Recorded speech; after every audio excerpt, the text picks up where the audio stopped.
আজকে রান্না করব মুরগির মাংস। কড়াইয়ে তেল দিয়ে দিলাম, তেলটা গরম হয়ে গেছে। গোটা গরম মশলা, তেজপাতা, শুকনো লঙ্কা ফোড়নে দিলাম একটু কুচনো পেঁয়াজ। পেঁয়াজটা দিয়ে একটু নেড়ে চেড়ে এর মধ্যে আমি দিব একটু লবণ। লবণ দেওয়াতে পেঁয়াজটা কিন্তু তাড়াতাড়ি সেদ্ধ হয়ে যাবে। এভাবে পেঁয়াজটা কিছুক্ষণ লালচে করে ভেজে নিব। আর এভাবে পেঁয়াজটাকে আমি ভেজেও নিয়েছি। আর এখানে দিব আমি মশলা, আদা, জিরে, লঙ্কা, রসুন একসঙ্গে আমি বেটে নিয়েছি, সেই মশলাটাকেও দিয়ে দিলাম। আর দিয়েছি গোটা রসুন। আর বাটিটা ধুয়ে জলও দিয়ে দিলাম, আর দিলাম একটু হলুদ দিয়ে বেশ সুন্দর করে মশলা কিন্তু আমি কষিয়ে নিচ্ছি। মশলা কিন্তু কষানো হয়ে গেছে, মশলা থেকে তেলও ছেড়ে দিয়েছে। মেখে রাখার চিকেন মুরগির মাংসটাও দিয়ে দিলাম। আগের থেকে মাংসটাকে একটু মেখে রেখেছিলাম, একটু লেবু আর একটু টক দই, রসুন বাটা আর একটু লঙ্কার গুঁড়ো দিয়ে মেখে মশলাটাকে আমি মাংসটাকে দিয়ে কষিয়ে নিলাম।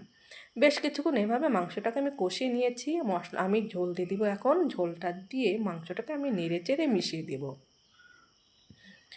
আর এর মধ্যে দিয়ে দিলাম আমি ভেজে রাখা আলু, দিয়ে বেশ আবারও একটু নেড়ে চেড়ে বেশ সুন্দর করে ফুটিয়েই মাংসটা কিন্তু আমার হয়ে গেছে।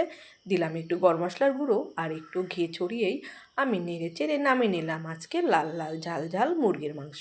তো আমার রান্নাটা কেমন লাগলো অবশ্যই কিন্তু তোমরা কমেন্ট করো, আর ভালো লাগলে আমার পাশে থেকো।